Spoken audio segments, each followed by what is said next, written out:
Kitabul Iman. Di awalnya Kitabul Iman ini, di awal Imam Bukhari membuat tentang Kitabul Iman ini didasari atau pondasi ya dari Kitabul Iman itu adalah dua gitunya. Ada beberapanya tapi dua ininya yang terpenting. Yang pertama tentang makna beriman, yaitu yang nama apa gitu, apa yang disebut iman, beriman itu yang diimaninya itu apa. Ini pondasinya ya. Yang diimaninya itu adalah Islam. Yang diimaninya itu adalah Islam dengan makna agama Islam yang Allah turunkan itu diakui kebenarannya, ya, diterima, jadi tidak ditolak, tidak diingkari seperti orang kafir itu ya. Nah, agak diakui kebenarannya, diterima, kemudian agama Islamnya dianut itu sebagai agama. Itu satu gitunya landasannya. Yang namanya beriman itu demikian. Nah, kemudian yang kedua fondasinya tentang iman ini adalah iman itu bertambah dan berkurang. Nah, jadi kondisi iman seseorang itu tidak statis, ya, tidak tetap dalam satu keadaan, satu kondisi, akan tetapi kadar iman itu terus saja mengalami perubahan, kadang naik, kadang turun. Artinya ini yang harus jadi perhatian, harus diperhatikan, yang tentunya kadar iman itu harusnya terus ditingkatkan. Yang kemudian seperti yang dikatakan oleh Ibnu Mas'ud, yakin gitu ya, yakin itu kalau iman sudah sempurna. Ya, yakin itu kalau iman sudah sempurna. Dimana arti yakin itu sudah betul-betul total, tidak pernah goyah, tidak pernah muncul ragu dengan kondisi apapun. Nah, seperti kalau dulu ya di zaman sahabat ini sudah ditunjukkan oleh mereka ya manusia-manusia terbaik sepanjang masa. Abu Bakar, Umar bin Khattab tidak pernah goyah gitu imannya, muncul keraguan dengan kondisi seburuk apapun. Nah, di mana hari ini kita melihat yang demikian, gitu ya, kita melihat yang demikian. Ini orang-orang yang luar biasa, yaitu kaum muslimin, ya, orang-orang yang beriman di Gaza. Kita melihat kondisi mereka itu boleh kita sebut hancur lebur gitu ya mereka ya. Dengan gempuran, dengan serangan, dengan genosida bahkan ya dari Zionis, tidak ada yang goyah gitu iman mereka, malah semakin yakin. Nah, iman itu demikian, ini sebagai pondasinya ya. Iman itu yazidu wa yanqusu, nih yang dijadikan pondasi oleh Imam Bukhari. Artinya ini harus jadi perhatian nih. Ya, iman itu harus terus ditingkatkan hingga ke puncak. Ya, dengan iman yang bulat sempurna. Nah, kalau sudah demikian, Ibnu Mas'udnya mengatakan yakin di situ kan, yakin dengan segala sesuatu yang ditetapkan oleh Allah, yakin dengan sesuatu yang dijanjikan oleh Allah, sehingga dengan kondisi seburuk apapun, katakanlahnya dengan kondisi seburuk apapun, Tidak pernah mau imannya goyah, muncul keraguan,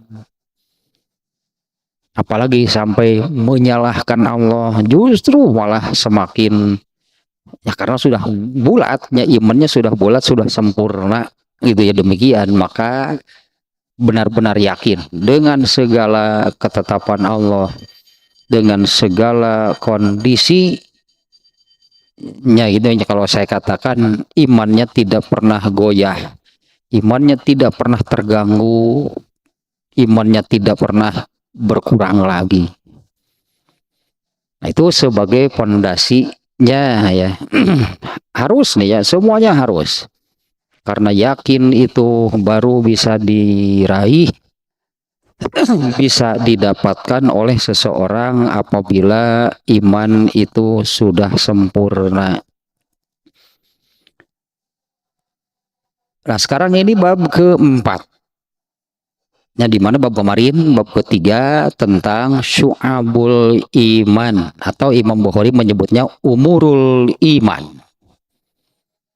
Ya, syu'abul iman atau umurul iman, perkara-perkara iman, butiran-butiran iman yang secara global oleh Rasulullah SAW disebutkan iman itu ada di hadis ini ya, di hadis riwayat Bukhari-nya 69 butir, ya, butir-butir iman, satuan-satuan iman, perkara-perkara iman. Dan sebetulnya ya, sesungguhnya tidak persis katakanlahnya 60 atau 79. Yang dimaksud dengan syu'abul iman, perkara iman itu adalah seluruh amalan, yaitu amal hati, amal lisan, amal anggota badan. Ya, amal hati, amal lisan, amal anggota badan, seluruh amal nih yang berasal dari ajaran Islam. Karena kalau disebutkan satu persatu amalannya bisa ribuan. Nah, kebetulan malam tadi di dalam kajian Dalilul Falihin, hadis yang menerangkan seseorang yang menolong seekor anjing yang kehausan, dehidrasi, hampir mati. Tapi untuk turun ke sebuah sumur itunya anjing ini tidak bisa. Maka nih ada seseorang yang turun ke dalam sumur itunya, lalu mengambil air dengan sepatunya pun harus digigit gitu ketika naik, karena sulit gitunya untuk naik keluar dari sumurnya, sulit, merayap sepatunya sampai harus digigit. Lalu diberikanlah air di dalam sepatu itu kepada seekor anjing. Itu amal soleh ya. Nah, itulah syu'abul iman, itulah butiran-butiran iman. Nah, di mana di ujung hadisnya akan dengan melakukan demikian Allah berterima kasih kepada orang itu. Nah, karena telah melakukan kebaikan, yaitu menyelamatkan nyawa salah satu makhluknya, yaitu seekor anjing yang sudah hampir mati gitu ya, karena kehausan, ditolong, diberi minum. Maka Allah berterima kasih kepada orang itu dan mengampuni dosanya. Nah, mendengar kisah tersebut kan para sahabat bertanya, oh, Rasulullah, terkait dengan binatang itu ada, kita bisa dapat pahala?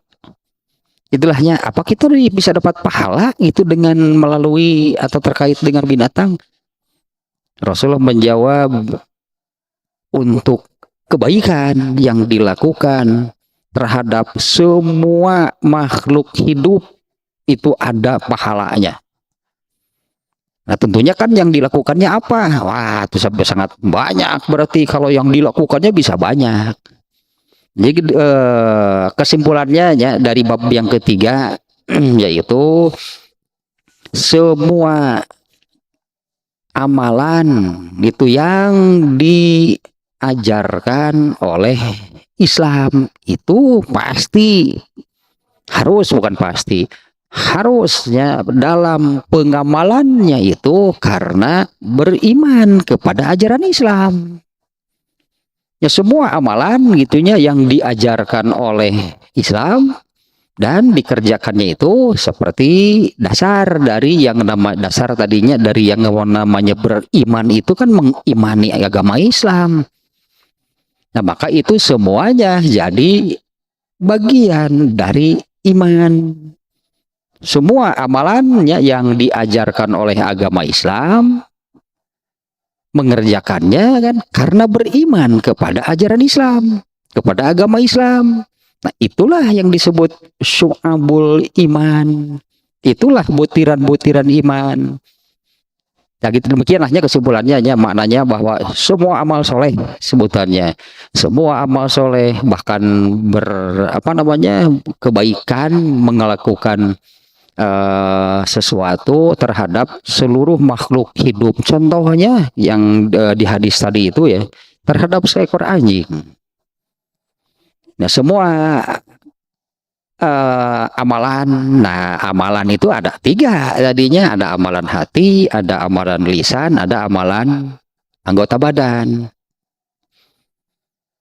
Nah, kalau untuk amalan hati adalah apa yang benar, yang baik, itunya menurut ajaran Islam. Kalau yang buruknya, ini amalan hati ya. Kalau yang buruknya dosa berarti. Karena kalau amalan hati artinya kan ini amal soleh, berpahala, hati pelakunya. Kalau amalan lisan, lisan pelakunya. Kalau anggota badan pelakunya. Ini amal itu amal soleh. Nah, amal yang benar itu berarti ini ada amal soleh yang dilakukan oleh hati, berarti berpahala. Sebaliknya berarti ada keburukan yang dilakukan oleh hati, berarti dosa. Nah, keburukan yang dilakukan oleh hati, nah ini sebutannya jadi ada beberapa sebutannya untuk keburukan gitu yang dilakukan oleh hati. Satu, penyakit hati. Kemudian yang kedua adalah munkaratul qalbi, kemungkaran, dosa yang dilakukan oleh hati. Nah, sekarang ini bab yang baru nih, bab keempat. Babun al-muslimu man salimal muslimuna min lisanihi wa yadihi. Ini sudah atau belum nih yang ini nih? Dari kejadian ini, dari satu hadis yang menerangkan demikian. Ini hadis populer sih ya. Yaitu hadis yang ini nih. Rasulullah SAW sedang berada di dalam masjid dengan para sahabat. Lalu datanglah orang asing, ya karena tidak ada seorang pun yang mengenal. Dengan pakaian yang rapi, itu kan bersih. Sehingga para sahabat itu terheran-heran ya dengan orang yang baru datang ini. Herannya itu karena ini siapa? Kalau orang jauh tidak nampak ya orang ini bekas gitu atau bekas melakukan perjalanan jauh, berkeringat kah gitunya, berdebu kah, bajunya kotor gitunya karena melakukan perjalanan jauh. Jadi sangat bersih, rapi. Tapi kalau orang itu orang dekat, orang sekitar nggak ada yang kenal.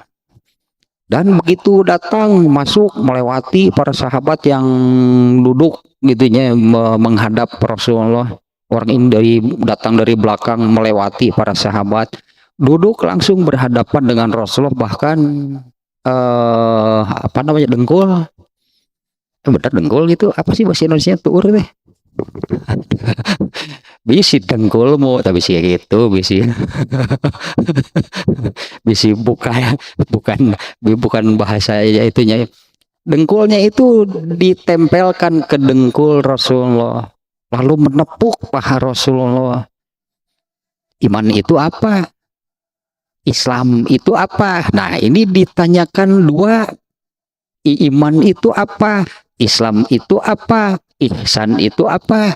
Ini kan menunjukkan berbedanya jawaban dari Rasulullah SAW pun beda. Iman adalah begini, Islam adalah begini, ihsan begini. Ini iman dan Islam beda. Itunya iman dan Islam itu beda, makanya dua-duanya ditanyakan. Nah, ya Rasul menjawab, iman adalah itulahnya, Islam adalah kemudian ihsan adalah Nah, ini babnya maksudnya babun. Ini kan kitabul iman. Judul besarnya ini kan kitabul iman. Tapi judulnya itu bab ini adalah babun al muslimu man salimal muslimu min lisanihi wa yadihi. Ini redaksi hadisnya yang dikutip oleh Imam Bukhari dijadikan judul, yang ternyata hadis yang dimuat di dalam bab ini ya redaksinya sama seperti yang dijadikan judul. Bab seorang muslim itu adalah orang yang kaum muslimin lainnya selamat dari lisan dan tangannya, selamat dari ucapan dan perbuatannya. Di sini kan menyebut muslim, orang yang beragama Islam. Hadisnya juga demikian ya, karena ini redaksi hadis yang dikutip jadi dijadikan judul. Seorang muslim itu adalah orang yang kaum muslimin yang lainnya selamat dari ucapan dan perbuatannya. Terus kaitan dengan imannya apa? Tak gitu maksudnya teh. Terus kaitan dengan imannya apa?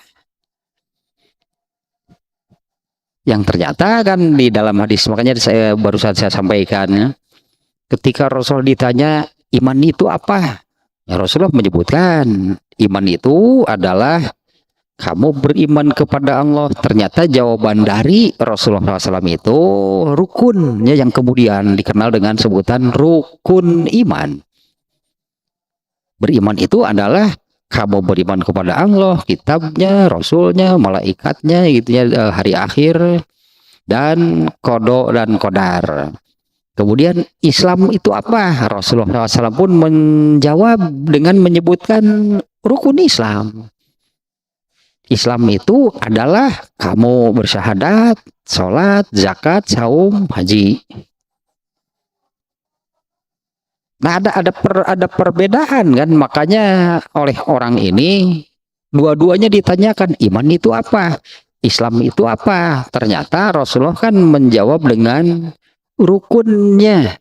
Ketika menjawab ditanya iman itu apa, Rasulullah menerangkan rukunnya.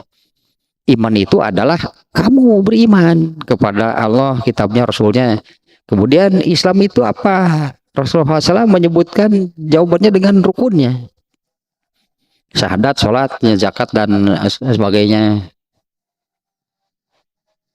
Nanti dua-duanya gitunya ditanyakan. Berarti beda antara iman dan Islam. Nah, bab ini sepertinya gitulah ya, sepertinya tidak ada kaitan dengan iman. Ini hadis ini menerangkan seorang muslim, orang yang beragama Islam.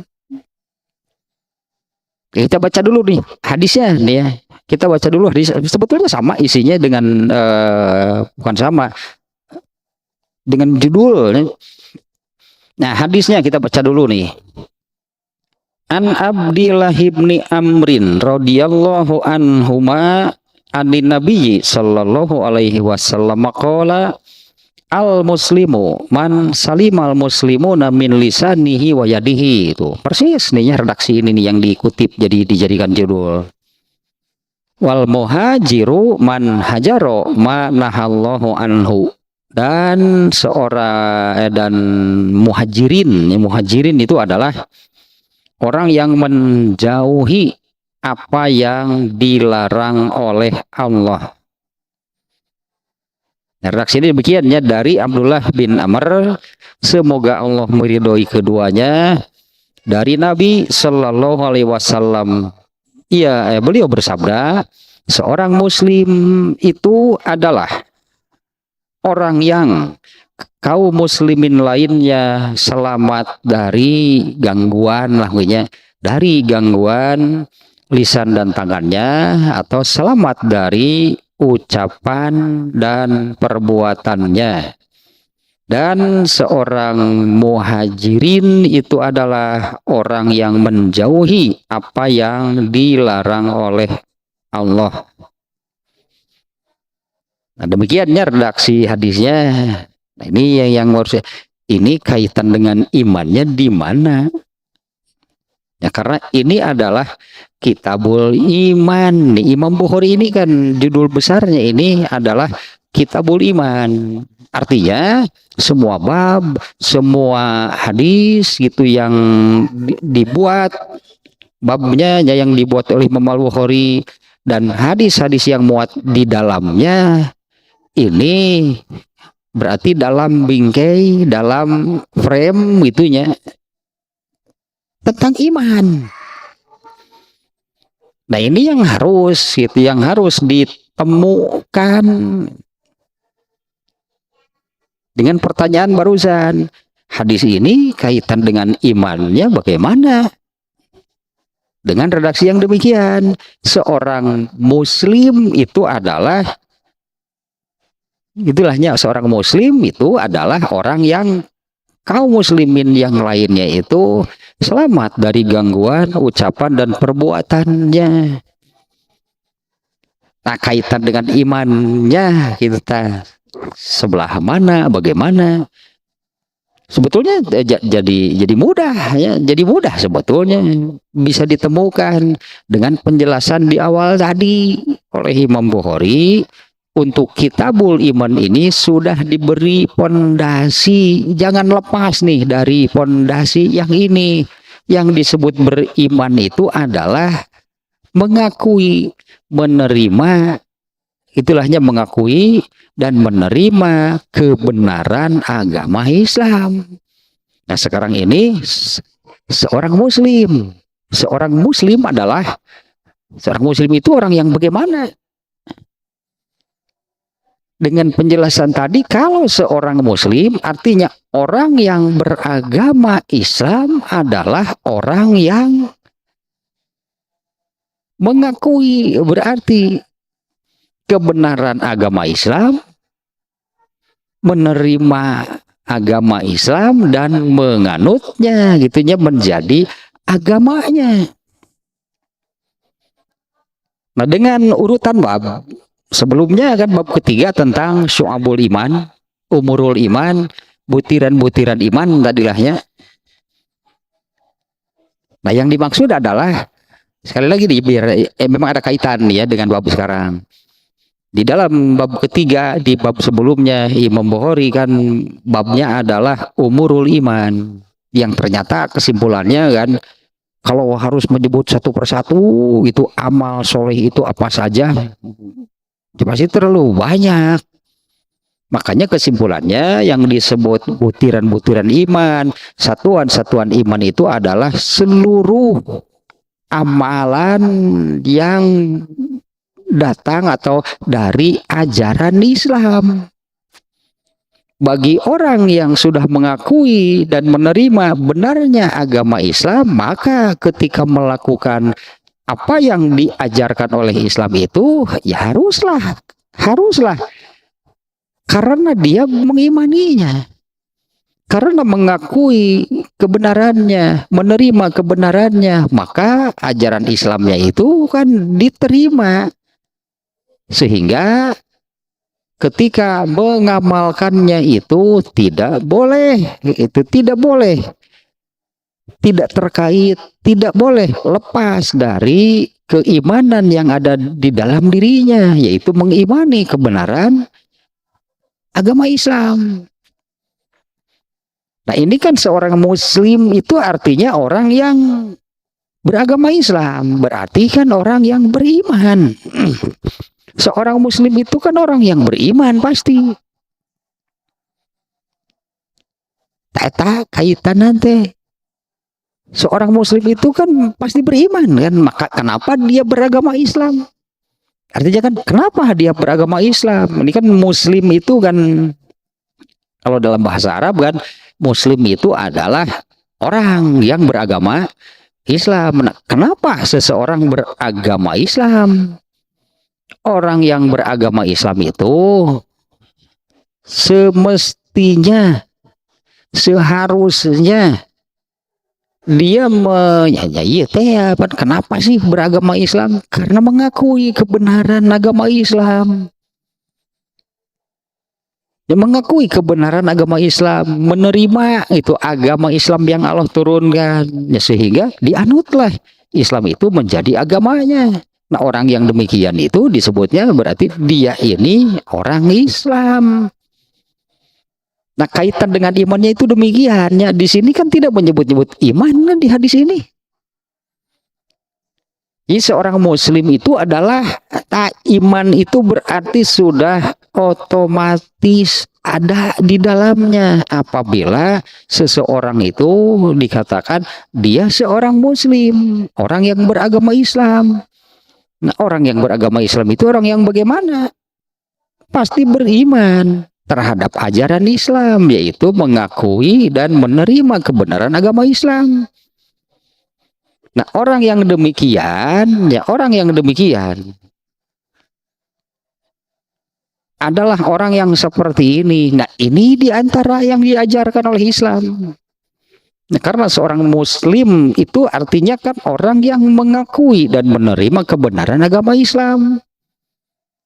Karena sudah mengakui kebenarannya, maka dilakukanlah apa yang diajarkan oleh Islam. Itu kan landasannya karena mengakui kebenarannya.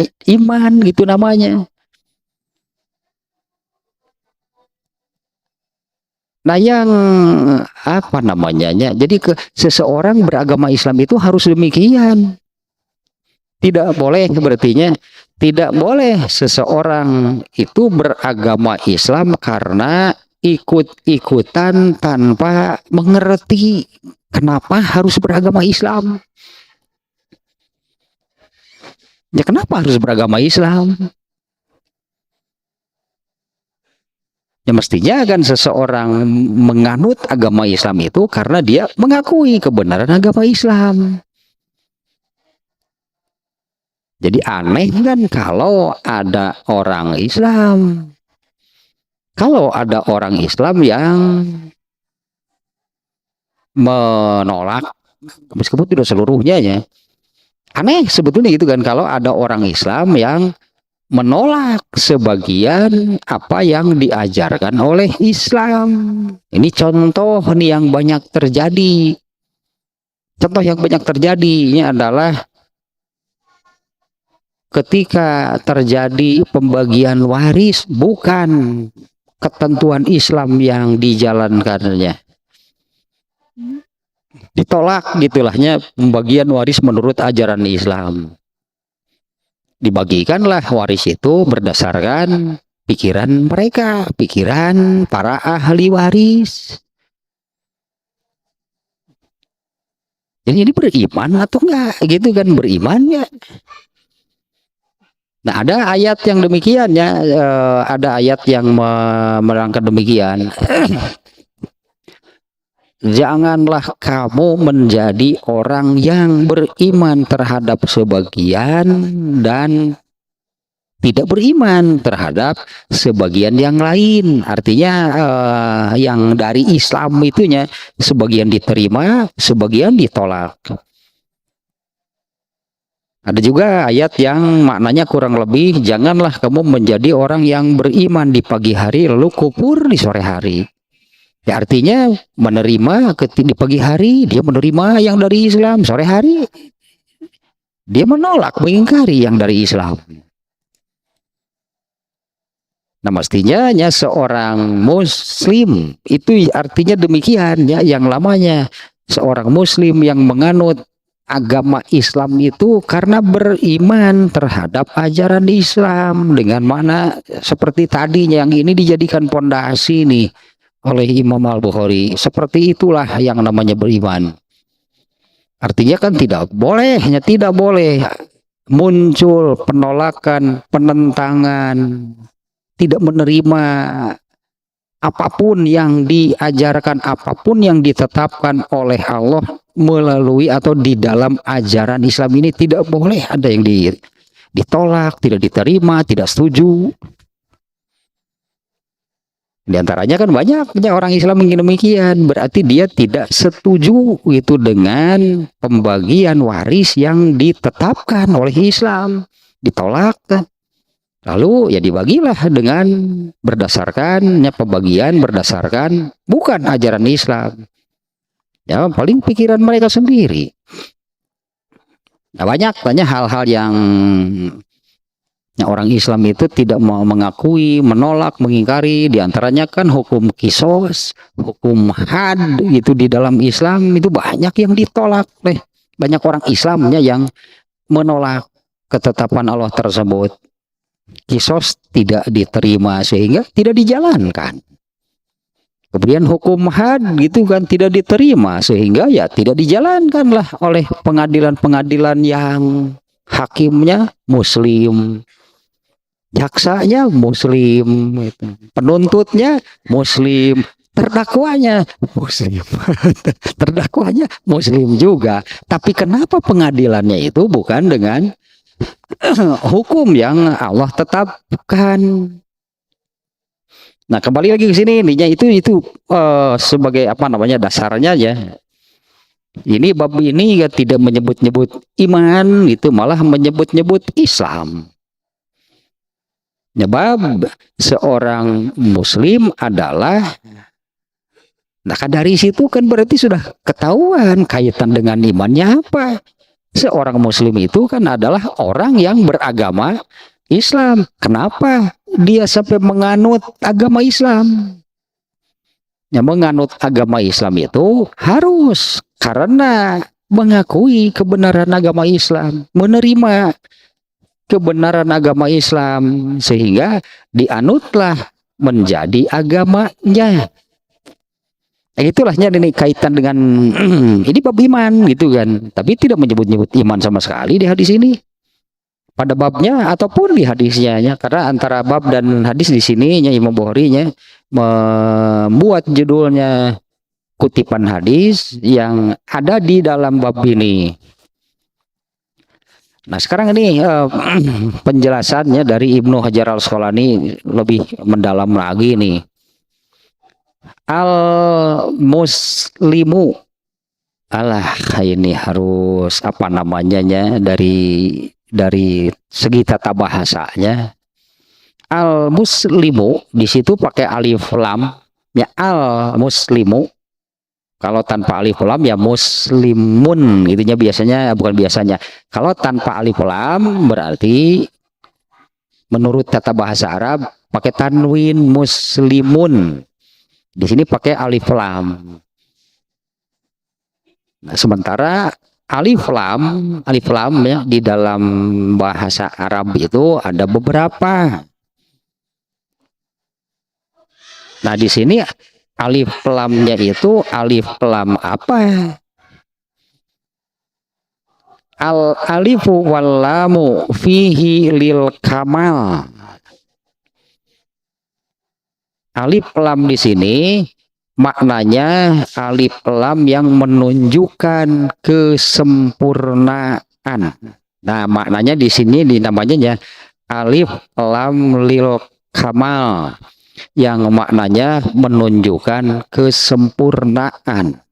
Berarti kita artikan demikian nih, seorang muslim yang sempurna, seorang muslim sejati. Nah, mungkin kita hanya jadi demikian ya, bisa diterjemah demikian. Seorang muslim yang sebenarnya Nah, itulah ya kurang lebihnya seorang muslim yang sempurna, seorang muslim yang sesungguhnya, seorang muslim yang sebenar-benarnya, dengan mana yang tadi tetap kenapa dia menjadi seorang muslim? Karena dia mengakui dan menerima kebenaran ajaran Islam. Nah, seorang muslim yang sebenar-benarnya, ini kan kita boleh iman tayanya pola pikir, cara berpikir Imam Bukhari itu ya. Seorang muslim itu seorang muslim yang sebenar-benarnya, artinya ini menunjukkan keimanan. Dia ini hadis ini menunjukkan nih keimanan. Seorang muslim yang sesungguhnya itu kan sudah menunjukkan, berarti pengakuan bahkan keyakinan terhadap ajaran, terhadap agama Islamnya itu bulat, berarti maka jadilah dia ini seorang muslim yang sebenar-benarnya. Apalagi kalau kita bandingkan nih dengan di kita ini kan mau sampai muncul istilahnya Islam KTP, seperti apa sih muslimnya orang yang mendapat sebutan demikian? Islam KTP seperti apa sih? Atau jauh berarti dengan sebutan seorang muslim yang sebenar-benarnya, seorang muslim sejati. Kalau seorang, ya bisa kita bayangkan kan, kalau seseorang mendapat sebutan demikian gitu, Islam KTP, seperti apa dia beragama Islamnya? Jangan-jangan gitu ya, jangan-jangan beragama Islamnya itu bukan karena mengakui, meyakini bahkan kebenaran agama Islam, yaitu karena menjadi seorang muslimnya itu karena ikut-ikutan, tanpa paham, tanpa mengerti, apalagi sampai muncul keyakinan itunya tentang benarnya agama Islam. Ya jadilah dalam pengamalannya, amalannya ya jauhlah dari ajaran Islam. Nah, misalnya contoh yang tadi yang disebutnya ini keluarga muslim nih, kenapa waktu membagi waris itu tidak berdasarkan ajaran Islam? Ada karena ajaran Islam lagi gitu, dipilihan, berarti dipilihan apa yang sesuai dengan pikiran mereka, keinginan mereka diterima. Kalau yang tidak sesuai, misalnya tentang pembagian waris, itu tidak sesuai berarti dengan kemauan mereka, tidak sesuai dengan pikiran mereka, ya ditolaklah. Nah, ini makna muslim sejati gitunya. Dengan alif lamnya itu alif lam lil kamal. Nah, kalau seorang muslim sejati itu artinya ini menunjukkan yang keimanannya juga gitulah, keimanan yang sempurna. Seorang muslim sejati itu kan dilandasi, berartinya karena menjadi beragama Islam itu karena kan dilandasi oleh iman. Seorang muslim sejati itu adalah itu seorang muslim yang dilandasi dengan keimanan yang sempurna juga, keimanan sejati. Yaitu nih ya, orang-orang nah berdasarkan di hadis yang tentang Rasulullah ditanya apa itu iman, apa itu Islam, itu sebagai rukun iman, rukun Islam. Nah, rukun di sini adalah Rasulullah tidak menyebut rukun sih ya. Nah, para ulama memunculkan yang 6 itu sebagai rukun iman, yang 5 sebagai rukun Islam. Rukun itu adalah sesuatu yang wajib, tidak boleh ada yang tidak terpenuhi, harus semuanya. Nah, di mana yang namanya iman itu sangat luas nih, seperti di bab ketiga. Iman itu apa? Kok sangat luas. Pokoknya mengimani semuanya lah yang dari Islam. bahkan sampai ke hal-hal kecil ya nya. Sampai ke hal-hal yang kecil, kalau itu dari Islam ya diimanilah kebenarannya, diakui.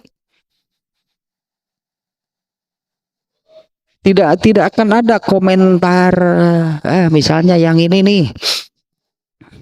Nah ini ya keislamannya dipertanyakan sih, sebetulnya orang ininya sudah banyak yang mempertanyakan keimanannya.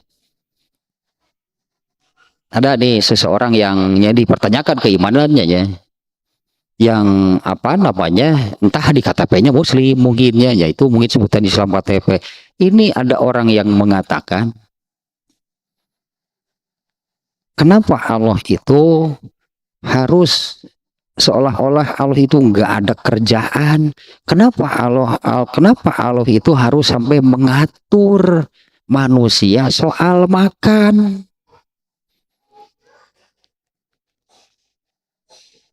Makan dengan tangan kanan, tidak boleh dengan tangan kiri. Ini ada yang berpikiran demikian. Gitu aja diaturnya. Karena ada haram atur lah. Apa sih bedanya makan dengan tangan kanan dengan tangan kiri? Nah kalau orang yang benar-benar artinya yang tadinya mengimani ajaran Islam, apapun yang ditetapkan oleh Islam, diajarkan oleh Islam, itu akan diakui sebagai satu kebenaran yang mutlak. Pasti artinya benarnya, yakin itu benar. Nah nggak akan ada pikiran-pikiran seperti itu. Kenapa ya mesti pakai pakaian kan yang kanan dulu, kalau membuka yang kiri dulu. Nah atau pirageno gitu, uncek kurang begitu, pirageno gitu, naon sih bedana? Kalau pakai sendal sepatu yang kanan dulu dengan yang kiri dulu, ada bedanya nggak? Ya iya, itu menurut pikiran manusia, pasti nggak akan ada bedanya. Nah ya itu nih ya, seorang muslim yang sempurna itu adalah orang Islam yang meyakini benar, gitulahnya, meyakini benar, seperti barusan nggak akan ada mempertanyakan mengapa begini, mengapa begitu. Di apa namanya, dilandasi lah gitunya, dilandasi dengan rukun iman. Ini berarti kalau disebut pondasi kan seperti ini, apa namanya maknanya. Rukun iman ada 6. Itunya beriman kepada Allah, malaikatnya, kitabnya, dan semuanya itu ada 6. Ini rukun, ini pondasi. Berarti kan yang apa namanya, yang paling dulu itu, yang paling awal harus diakui kebenarannya itu satu, tentang Allah dengan segala penjelasannya. 2, tentang kitab-kitabnya, yaitulah yang rukun di rukun iman. Inilah sebagai pondasi untuk iman seluruhnya. Islam juga demikian. Mau berislam, oh Islam itu sangat-sangat luas gitulahnya. Islam itu amat sangat luas. Nah semuanya tentang Islam ini didirikan di atas 5 pondasinya dari Islam ini, syahadat, sholat. Nah berarti ini nih yang harus paling didahulukan, diakui kebenarannya, diyakini benarnya. Kalau mau berislam itu ini nih ada 5 rukunnya, ini pondasi dari bangunan. Berartinya kalau Islam itu diibaratkan sebuah bangunan, ya inilah pondasinya, ini harus kokoh, ini harus kuat. Kenapa sampai ada orang Islam yang demikian? Allah ini seperti kurang kerjaan, sampai harus mengatur itu urusan makan dengan tangan kanan, tidak boleh dengan tangan kiri. Berarti ini bermasalah. Orang ini bermasalah. Imannya itu rukunnya, pondasinya lemah berarti. Ya seperti itulah jadinya. Maka untuk iman yang lainnya gitulahnya ya lemah, karena dibangun di atas pondasi yang lemah. Nah, seorang muslim yang sebenarnya itu adalah orang yang beriman sebenarnya. Kan gitunya, seorang muslim yang sempurna itu adalah orang yang beriman dengan keimanan sebenar-benarnya terhadap ajaran Islam yang di pondasinya gitulahnya, yang pondasinya untuk keimanan dirinya. Pondasi iman itu, rukun iman itu ada 6, kemudian untuk Islamnya gitunya pondasinya itu ada 5. Nah, terpenuhilah dengan sempurna rukun-rukunnya tersebut, maka jadilah gitu seseorang itu ya akan menjadi seorang muslim sejati. Rukunnya ya, rukunnya nih yang harus didahulukan, diutamakan, dipentingkan. Kalau rukun Islam apa? Syahadat. Ini harus diutamakan. Syahadatnya kan harus kokoh, harus kuat. Ini karena ini pondasi. Kemudian sholat gitu kan, kemudian sholat ini adalah pondasi. Kalau sholatnya tidak kokoh, tidak kuat, tidak benar, jangan harap keislaman yang lainnya itu juga benar. Ya pantaslah kalau sampai muncul mempertanyakan kenapa ada amalan seperti ini di dalam Islam. Misalnya yang tadinya mendahulukan yang kanan kalau menggunakan memakai pakaian, mendahulukan yang kanan, mendahulukan yang kiri. Kenapa muncul pertanyaan? Kenapa harus mempertanyakan seperti itu? Artinya keimanan orang ini lemah. Mengapa demikian? Pondasinya lemah. Jadi pondasinya yang lemah ya seluruhnya lemah berarti. Jadi pantaslah gitunya kalau ini sholat nih, kalau untuk rukun Islam sholat. Ini rukun untuk yang menjadi pondasi untuk seluruh amal itu adalah sholatnya. Kalau orang yang mempertanyakan demikian, Allah ini kenapanya harus ada ketetapan seperti ini? Apa maksudnya? Apa bagusnya? Kalau menggunakan pakaian yang kanan dulu, yang membuka yang kiri dulu. Nah, orang yang seperti itu saya yakin orang itu tidak sholat. Berislam tanpa pondasinya ibarat membuat sebuah bangunan tanpa pondasi, disebutnya teh dicengcelekeun di luhur taneuh. Atuh aya nu kitu mah di sarandean ku budak nya ti guling atuh.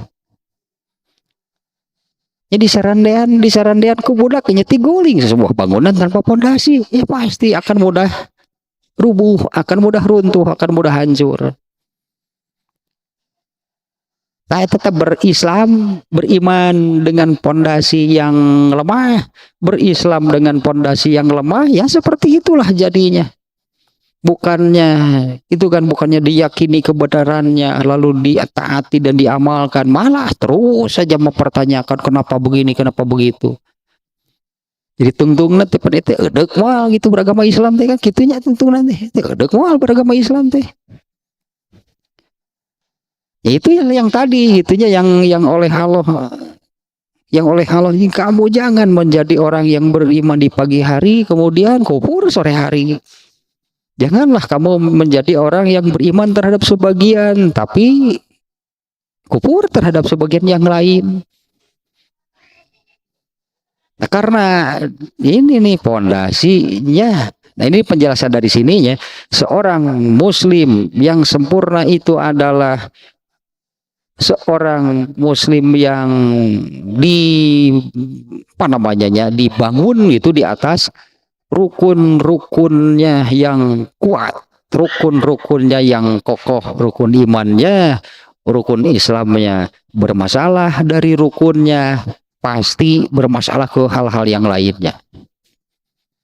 Itunya beriman kalau yang bermasalahnya rapuh, itulah keropos, lemah dalam pondasinya, pasti lemah juga yang lainnya. Kalau untuk iman ada 6 ya, tentang Allah berarti tentang malaikat, kitab-kitabnya, rasul-rasulnya, hari akhir, kemudian qada dan qadar. Kalau untuk Islam adalah satu syahadatnya, dua sholatnya. Kalau lemah pasti yang lainnya juga lemah. Ini adalah pondasi.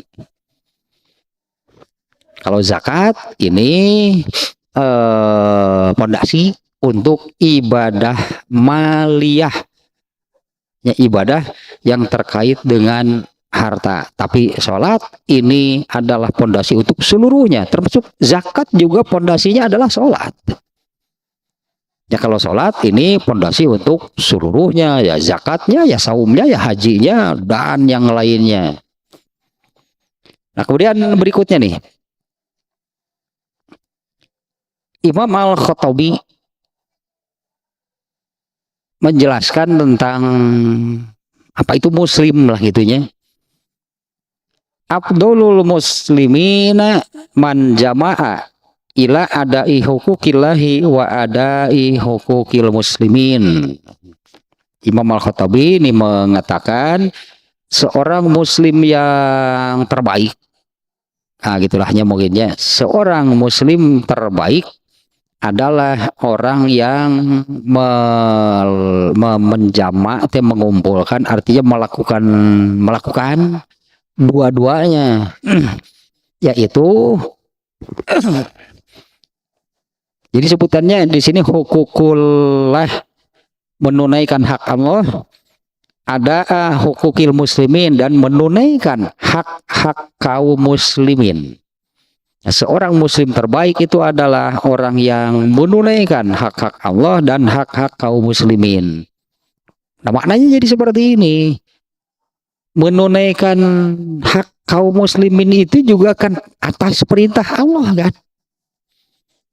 Yang menunaikan hak sesama muslim itu juga kan atas perintah Allah kan. Ya berarti hakikatnya kan, maknanya menjadi seorang muslim terbaik itu adalah seorang muslim yang dia amalkan baik ibadah yang langsung disebutnya antara dirinya dengan Allah, nggak ada kaitan dengan orang. Misalnya sholat, nggak ada kaitan dengan orang lain. Itu ibadah seseorang langsung dengan Allah. Atau ibadah kepada Allah tentunya kalau ibadah. Tapi ibadahnya ini melalui sesama manusia.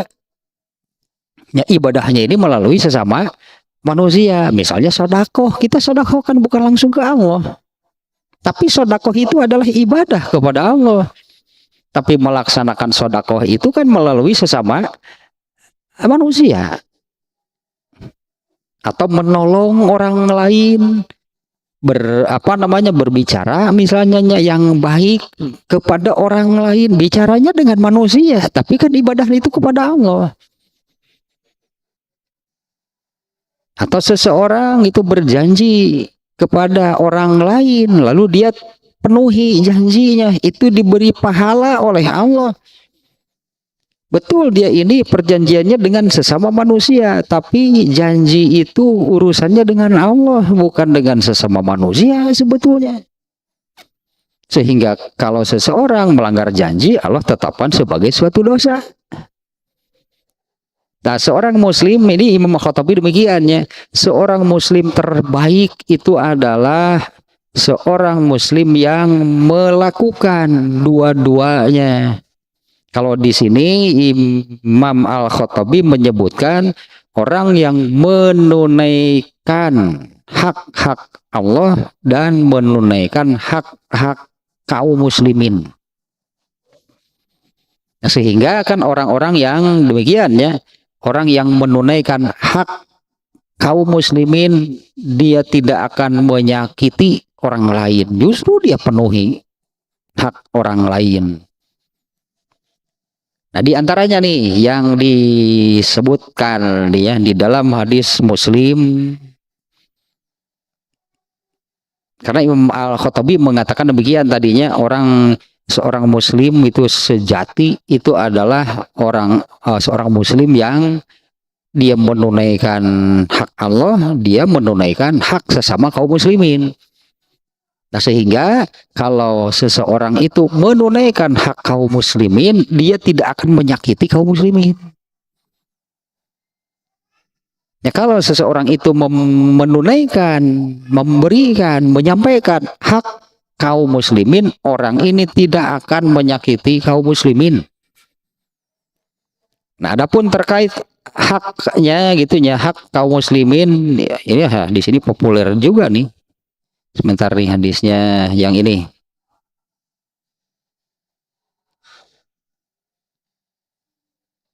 Nah, yang ini nih.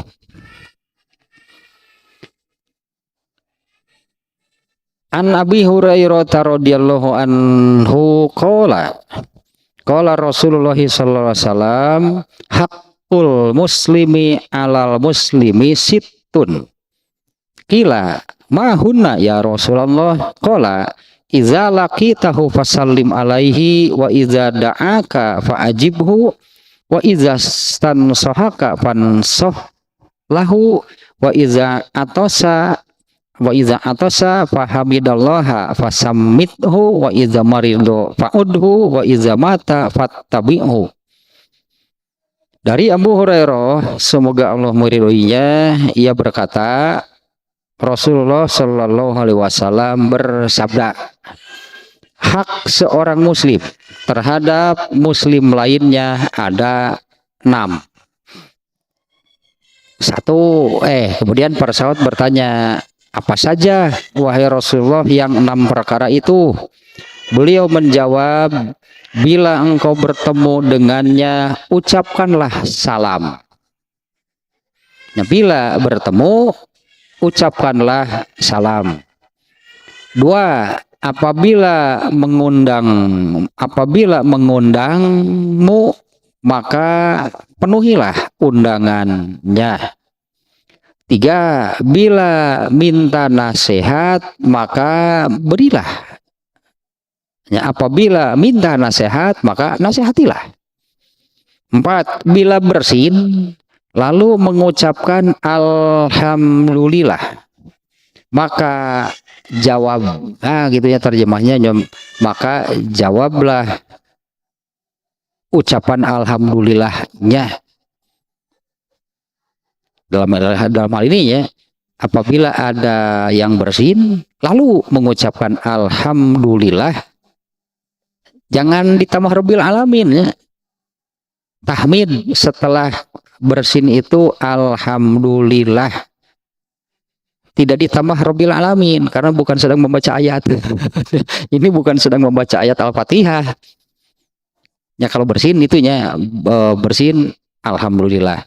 Nah, ini nih haknya, hak orang yang bersinnya. Apabila dia mengucapkan alhamdulillah, maka yang mendengar harus menunaikan. Haknya adalah dijawab, disebutnya dijawabnya, ucapan alhamdulillahnya itu dijawab, yaitu dengan mengucapkan yarhamukallah. Betulnya jadi pabelit gitu. Apabila ada yang bersin alhamdulillah, maka yang mendengarnya di sini disebutnya menunaikan haknya. Apabila ada yang bersin kemudian mengucapkan alhamdulillah, maka jawablah. Nah, jawabnya itu ya rahimakallah. Ya sok ari keru. Ya sok blank bladinya nawan dah. Nah, kemudian orang yang bersinnya terus menimpali lagi. Yang menimpali dengan mengucapkan yahdikumullah wa yuslih balakum. Luar biasa nih, dari satu peristiwa yaitu bersin. Orang yang bersinnya mengucapkan alhamdulillah, yang mendengar mendoakan yarhamukallah, itu mudah-mudahan Allah melimpahkan rahmat kepadamu. Orang yang bersinnya kemudian menimpali dengan mengucapkan yahdikumullah, mudah-mudahan Allah memberi petunjuk kepada kalian, wa yuslih balakum, dan membereskan hal ihwal kalian. Dari satu peristiwa bersin, Mana mungkin? Mana mungkin? Ini saling mendoakan berarti bukan sekedar bacaan kan, tapi isinya kan doa. Ini saling mendoakan dan mendoakannya pun itu luar biasa. Mudah-mudahan Allah melimpahkan rahmat kepadamu. Yang bersihnya mendoakan kan, menimpali dengan doa lagi. Mudah-mudahan Allah memberi petunjuk kepadamu. Nah ini nih sebetulnya ya, dengan adanya saling mendoakan seperti ini mana mungkin, justru mana mungkin ada keburukan di dalam hati. Ngedoakan medanya kalau bahagia. Sebetulnya kalau mendoakan berarti ada inilah sebetulnya kan apa namanya kaitan bukan kaitan emosional sih di sininya, kaitan gitu yang diikatnya itu oleh ajaran Islam seperti ini nih, antara sesama muslimah saling mendoakan yang baik. Kalau sudah saling mendoakan yang baik, mana mungkin ada keinginan untuk celaka. Nah, sehingga pantaslah kalau isi hadis ini kan, seorang muslim sejati itu adalah orang yang kaum muslimin yang lainnya ya pastilah akan selamat, baik dari ucapannya ataupun perbuatannya, karena yang ada justru kan kalau terjadi bersin saling mendoakan. Nah kemudian yang awal tadinya apabila bertemu mengucapkan salam itu juga kan isinya doa. Mudah-mudahan keselamatan dilimpahkan atas kalian, juga rahmatnya nih kalau salamnya sampai selesai, juga rahmatnya, juga berkah. Assalamualaikum warahmatullahi wabarakatuh. Keselamatan, rahmat, berkah, setiap bertemu mendoakan demikian. Mana mungkin yang ngerekam atau mana mungkin malah dalam hatinya ada ingin mencelakakan. Ya pantaslahnya seorang muslim, tapi ya nih kembali ke yang tadi, semuanya ini harus dibangun dengan rukun iman dan rukun Islam yang kokoh, dibangun di atas fondasi iman dan fondasi Islam, rukun iman, rukun Islam yang kuat, yang kokoh.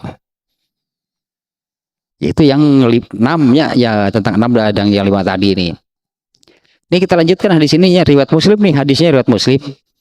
Yang keempat tadinya, apabila bersin lalu mengucapkan alhamdulillah, maka doakanlah agar dia memperoleh rahmatnya. Makanya yang tadinya mendoakan yarhamukallah. Yang kelima, bila sakit maka jenguklah. Nah, bila sakit maka jenguklah. Kemudian yang keenam, apabila meninggal maka antarlah jenazahnya sampai ke kubur atau ikut menguburkan. Nah, ini berdasarkan ya Imam Al-Khattabi, seorang muslim sejati itu adalah seorang muslim yang menunaikan hak Allah, juga menunaikan hak sesama kaum muslimin, yang sebetulnya kan semuanya adalah ibadah kepada Allah. Ada ibadah yang langsung kepada Allah, ada yang ibadahnya kepada Allah tapi pengamalannya melalui sesama manusia. Jadi yang barusan ini kan, ada yang bersih mengucapkan alhamdulillah yarhamukallah, mendoakan orang itu ibadah. Ya ibadah itu kepada Allah, karena yang diibadahi hanya Allah, nggak ada yang lain. Tapi ibadahnya itu dengan amalan melalui sesama manusia. Nah demikiannya menurut Imam Al-Khattabi, seorang muslim sejati itu adalah seorang muslim yang memenuhi hak Allah dan hak kaum muslimin. Nah kemudian makna hadis yang atau yang pokoknya dulu tadinya, ini kan yang harus ditemukan gitu ya. Hadisnya demikian, seorang muslim sejati itu adalah, dan selanjutnya tadinya. Nah Imam Bukhari menyimpan hadis ini dalam kitabul iman. Kaitan dengan imannya apa? Eta yang harus ditemukan nanti.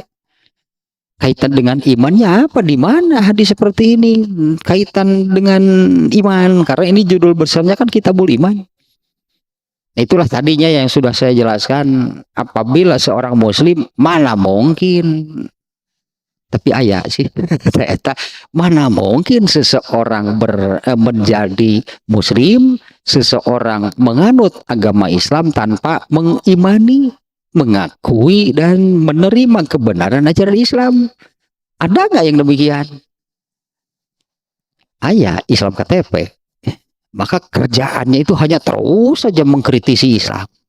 Mas keluar atau tidak Islam telah. Mestinya demikian kan, yang namanya seorang muslim itu artinya dia kenapa sih dia menganut agama Islam? Ya karena beriman. Nah itu tanya landasan apa namanya? Ya kenapa di dalam bab ini nggak menyebut-nyebut iman sama sekali? Artinya soal imannya itu sudah ada di dalamnya. Karena apabila menyebut seorang muslim, itu kan apabila menyebut seorang muslim, seseorang yang beragama Islam kan demikian alurnya. Awalnya berarti awalnya adalah dia mengakui dan menerima kebenaran ajaran Islam, ya dianutlah sebagai agamanya. Nah, seorang muslim sejati, seorang muslim yang sebenar-benarnya adalah orang yang seperti ini digambarkan oleh Rasulullah SAW. Mana mungkin dia ini menyakiti, mengganggu, itulahnya menyakiti, artinya mengganggu, menyakiti kaum muslimin yang lainnya. Apalagi dengan hadis yang dibacakan di dalam riwayat Muslim tadinya, bagaimana mestinya seorang muslim terhadap muslim yang lainnya. Apabila bertemu mengucapkan salam, kan mendoakan yang baik.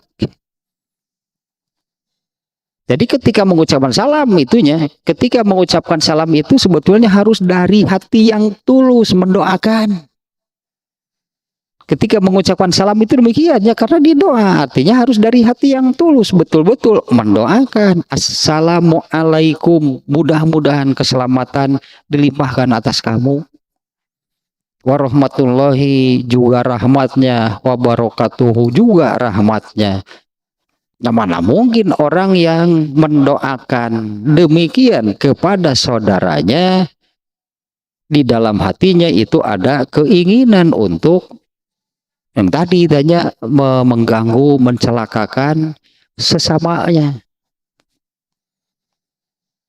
Nah, kemudian yang satu lagi, ya pemirsa anggar kakarage, asa kakarabi. Poin kedua, karena di dalam hadisnya ada dua ya poinnya. Poin yang kedua di dalam hadis itu adalah seorang muhajirin atau orang yang hijrah itu orang yang bagaimana. Nah, di dalam hadis lainnya Rasulullah menyabdakan, lah hijrah itu artinya menjauhi. Jadi dulu para sahabat itu hijrah dari Mekah, menjauhi Mekah berarti ya, menjauhi Mekah menuju Madinah. Hijrah itu ada dua, ini sedikit saja nih ya. Hijrah itu ada hijrah zohiriyah, ada batiniyah. Kalau zohiriyah artinya itu dengan fisiknya, dengan jasadnya, dengan badannya, seperti hijrah dari Mekah ke Madinah. Adapun hijrah batiniyah itu adalah tarku ma tad'u ilaihi nafsu. Nuki disebut hijrah teta, hijrah secara batiniyah, yaitu menjauhi, kan hijrah menjauhi ya, menjauhi, meninggalkan apa yang diserukan oleh hawa nafsunya. Orang yang hijrah itu adalah orang yang kalau di dalam hadisnya kan yang menjauhi apa yang dilarang oleh Allah.